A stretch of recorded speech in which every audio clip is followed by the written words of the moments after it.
ফারহান খান, পিতা মৃত নাবেদ খান, মাতা মৃত ফাহমিদা খাতুনের বড় ছেলের সাথে মৃত সবুজ মিয়ার কন্যা মৃত আমেনা বেগমের ছোট্ট মেয়ে নিতুর সাথে 5 কোটি 1 টাকা দেনমোহর ধার্য করিয়া বিবাহ বন্ধনে রাজি থাকিলে বলুন কবুল।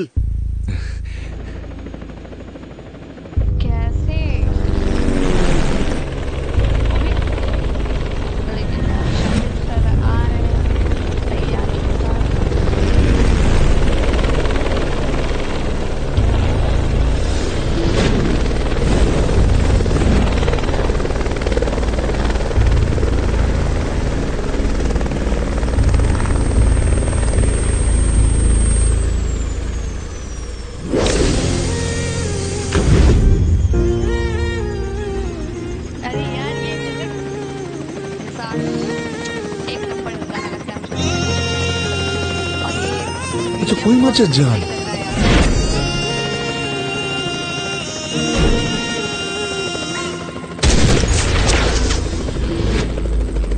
মাছটাকে ধরে আনতো।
চোর হয়ে দিলে সব ধ্বংস করে কত দেখাবো কাকে।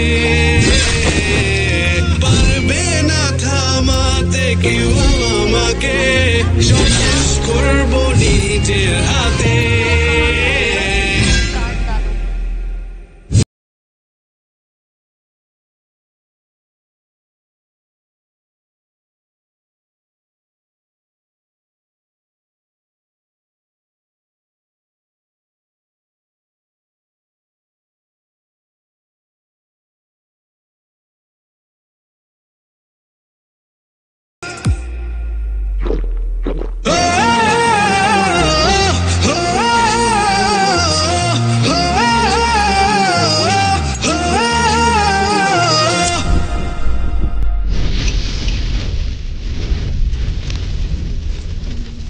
यार मैं बहुत सुनने वाली ये सब लोग को देख भी नहीं सकते हैं।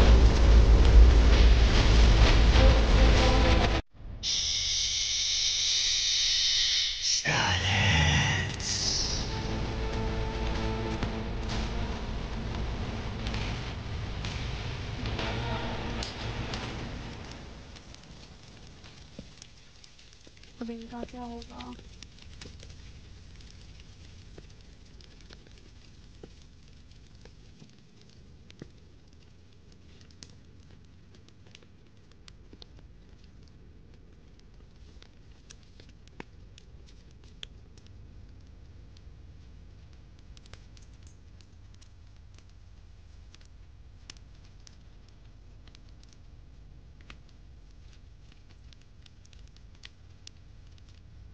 क्या चीज हो गया भाई, स्टार्टिंग में कैसे सेव कहता है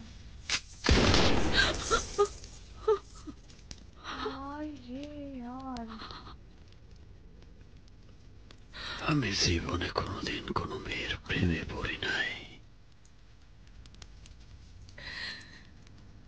কিন্তু তোর প্রেমে পড়ছি।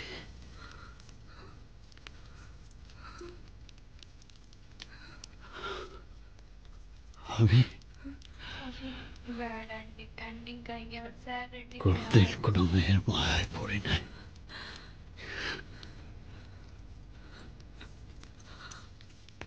শালা তোর মায়ায় পড়ছি।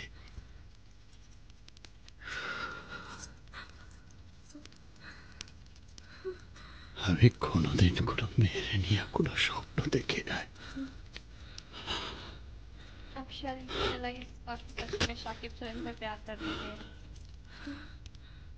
তোরে নিয়ে অনেক স্বপ্ন सब দেখছি, खराब हो गया कोई मजा नहीं है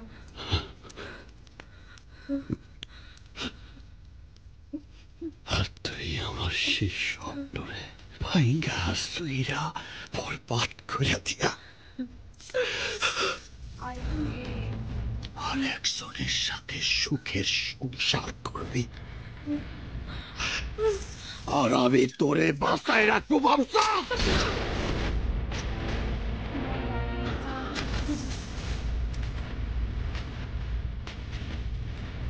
শাহজাহান মমতাজ সে কতটুকু ভালোবাসতো আমি জানি না, কিন্তু আমি যে তোরে কতটা ভালোবাসি क्या मिला ना वो ढंग से बदला ही नहीं पाया সেটা ना আমি प्यार ही জানি। नहीं पाया আর আমার আল্লাহ জানে তোরে ভালোবাসা আমি কি না করছি। এই যে দেখ দেখ আমার শরীরে যে এত ক্ষত, এই ক্ষততে আমার কোনো ব্যথা লাগে না। আমার ব্যথা লাগে তখন যখন দেখি তুই আমার না, তুই আমার না, তো আর কারো না।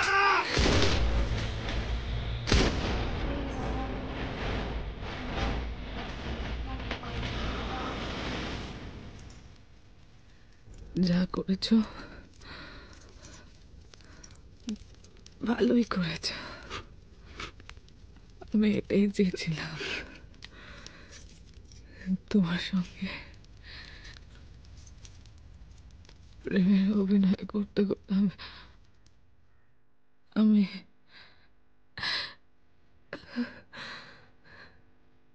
আমি সত্যি তোমায় ভালোবেসে ফেলেছি।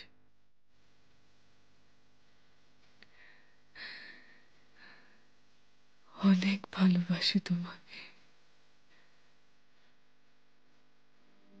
ये तो मुझे लग रहा था कि करती है, बट इस चीज की वजह से सब खराब हो गया।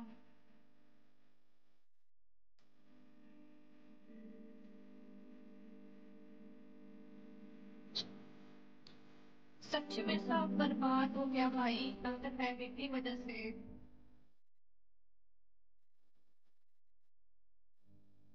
मैं बोल रही थी ना इनको इतना नहीं বাবা আর उन्हें माना বোনের चाहिए था। হত্যাকারী সন্তানের সাথে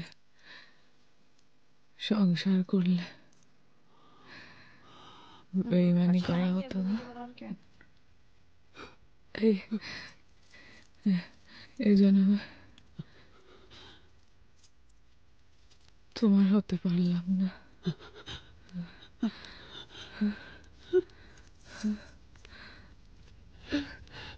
আমাকে একটু জড়িয়ে ধরবে?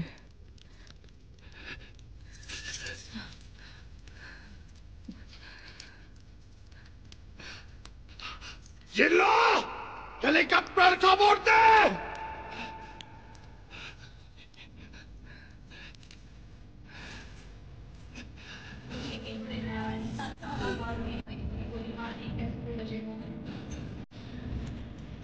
लेकिन देखो उससे भी इतना नहीं, इतना एक्शन नहीं करना चाहिए। खत्म काम।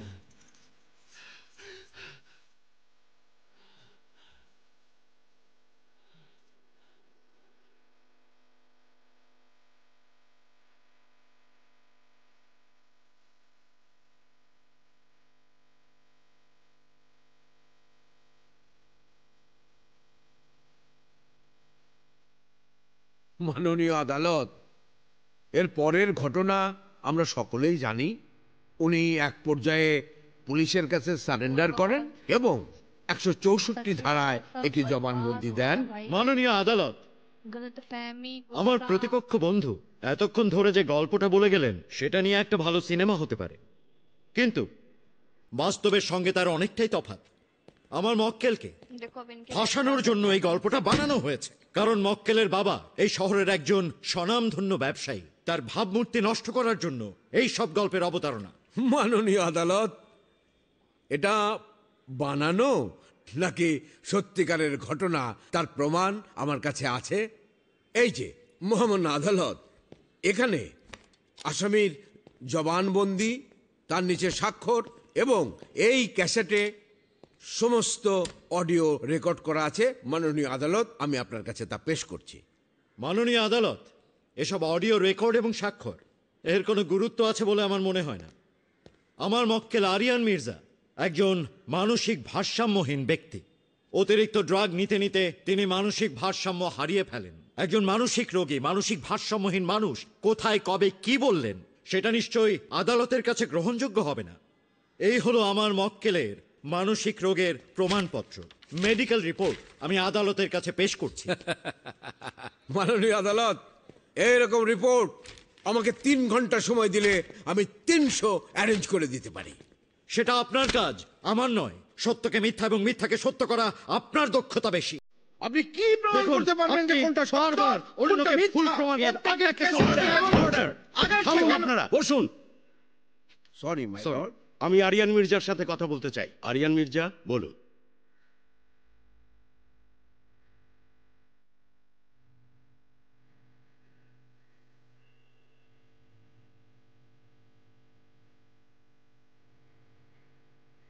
মহামান্য আদালত, আমি কোনো মানসিক রোগী না,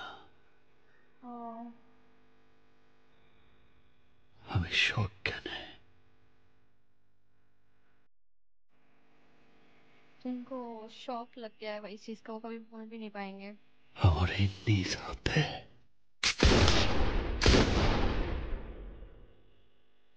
আমার নিতুরে খুন করছে। আপনি কি বলছেন সেটা বুঝতে পারছেন? আদালতে সবার সম্মুখে দাঁড়িয়ে আপনি স্বীকার করছেন যে আপনি নিতুকে হত্যা করেছেন এবং সেই স্থানে যতগুলো লোক ছিল সবাইকে নিজের হাতে হত্যা করেছেন। আপনি জানেন এর জন্য আপনার 302 ধারায় ফাঁসি হতে পারে। আমি যে অন্যায় করছি समझ नहीं यार, मर जाएंगे क्या ये। তা যার জন্য আমার ফাঁসি হওয়া উচিত।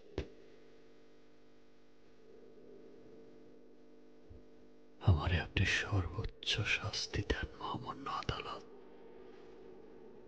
मेरी बात कर रही है अपनी जिंदगी भी और उन सबकी भी। আমারে ফাঁসি দেন।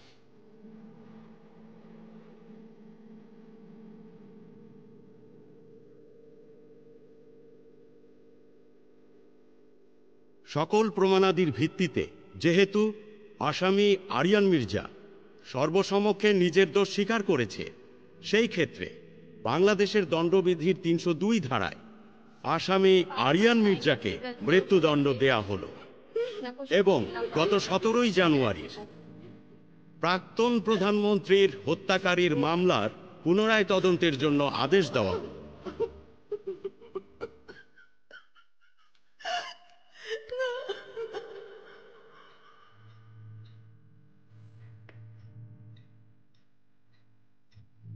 বাবা, সারা জীবন শুনছি বাপ নাকি বাপকেও ছাড়ে না।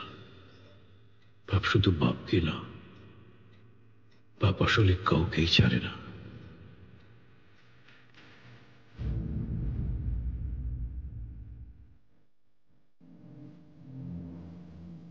I love you. I love you too. আপনি আমার জন্য যে যুদ্ধ করছেন, সেই যুদ্ধে আমি আপনার পাশে আছি। আমি সব সহ্য করে নিতে পারবো, কিন্তু আমি তোমার মৃত্যু সহ্য করতে পারবো না। রেডি হন, কাল ভোর রাত্রে আপনার ফাঁসি।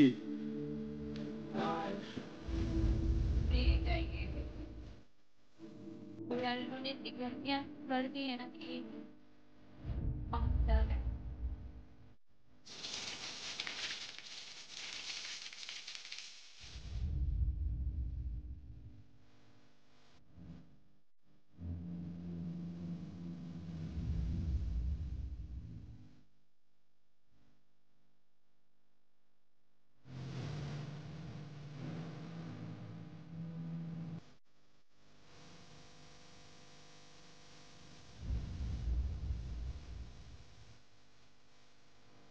আস্তাগফিরুল্লাহ আস্তাগফিরুল্লাহ রাব্বি মিন রাব্বি মিন কুল্লি জামবি যামবি ওয়া আতুবু তুবু ইলাইহি ইলাইহি লা হাওলা লা হাওলা ওয়ালা কুওয়াতা ওয়ালা কুওয়াতা ইল্লা বিল্লাহি ইল্লা বিল্লাহিল আলিয়্যুল আযীম। আলিয়্যিল আযীম। তুই কি শিওর আরিয়ান মির্জা তোর জন্য তার বাবাকে ছেড়ে দেবে? আরিয়ান মির্জা আমার জন্য শুধু তার বাবাকে ছাড়তেই পারে না, মারতেও পারে, মরতেও পারে।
काफी बार पीने आई है।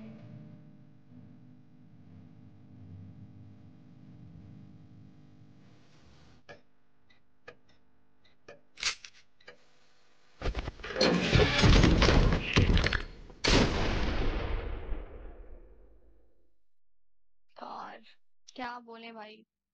तो भाई मैंने देखी बोरबाद मूवी, जो कि यार आप देख सकते हो, काफी सैड एंडिंग थी मूवी की।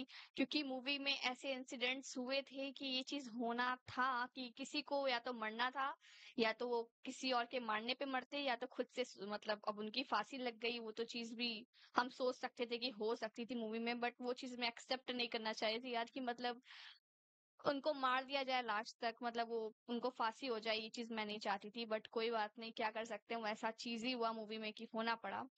मूवी आप कह सकते हो काफी बढ़िया थी यार, काफी अच्छा परफॉर्मेंस था साकिब सर का, और भी सब कास्ट अच्छी एक्टिंग किए थे, बट मैं सबसे ज्यादा खुश साकिब सर की एक्टिंग से हूँ। काफी मतलब उनकी एक्टिंग में पेन लव सब साथ में दिख रहा था, मतलब प्यार भी वो कर रहे थे साथ में, जो उनके अंदर जब नफरत आ जा रही थी उस इंसान से जिससे वो प्यार कर रहे थे, उसके बाद वो जो कर रहे थे, वो चीज काफी अलग लेवल का फील दे रहा था देखने में। मतलब आप कह सकते हो स्टोरी ऐसी कुछ मतलब बहुत अलग लेवल की नहीं थी, बट सिंपल सी स्टोरी थी, बट उसको इतना अच्छे से बनाया गया, वो चीज बहुत अच्छी लगी मुझे मूवी में, कि एक रिवेंज स्टोरी आप कह सकते हो, साथ में कुछ ऐसे विलन भी मूवी में आते हैं जो कि काफी खतरनाक होते हैं, मतलब आप कह सकते हो कि अच्छा कंपटीशन देते हैं साकिब सर को। बट साकिब सर यार ठीक है, मतलब आप क्या कह सकते हो, वो खुद ही में इतने बड़े विलन थे कि उनके सामने कोई विलन टिक ही नहीं पा रहा था। मैं तो फर्स्ट टाइम कोई मूवी देखी यार शाकिब सर की, सच बता रही हूँ, काफी मजा आया मुझे देखने में, उनकी एक्टिंग देखने में, मूवी देखने में, मूवी का सिनेमेटोग्राफी बहुत अच्छा था, म्यूजिक बहुत अच्छी थी, मतलब आप कह सकते हो कि साथ में जो बीजीएम चल रहा था या साथ में इसमें जितने चारों पांचों गाने हैं सब बहुत अच्छे हैं, मतलब सैड सॉन्ग हो, डांस सॉन्ग हो, इमोशनल सॉन्ग हो, कोई भी सॉन्ग हो, काफी बढ़िया था, मजा आ रहा था सुनने में।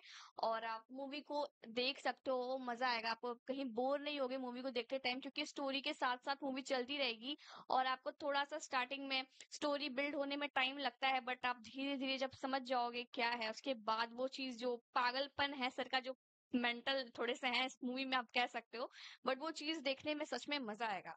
और रिवेंज तो आ ही रहा था, मजा मजा आ रहा था देखने में, तो बिल्कुल आप जाओ बोरबाद मूवी देखो, जिन्होंने अभी तक बोरबाद मूवी नहीं देखी जाकर एंजॉय करो, सच में बर्बाद कर दिया भाई लास्ट में आते आते सब कुछ। और क्या कर सकते हैं, स्टोरी यही थी तो बनाया, बस वही बनाया जाएगा और क्या। तो जाओ जल्दी से जाकर आप लोग देखो जिन्होंने अभी तक नहीं देखी, और फिर आप लोग कमेंट करना कि मैं नेक्स्ट किस मूवी पर रिएक्शन दूं। और अगर आपको मेरी वीडियो पसंद आई तो प्लीज लाइक करना, कमेंट करना और सब्सक्राइब करना मत भूलना, मुझे अच्छा लगेगा, मैं बोलना भूल जाती हूँ, बट अगर आप सुन रहे हो यहाँ तक कोई मेरी वीडियो तो प्लीज सब्सक्राइब कर लेना।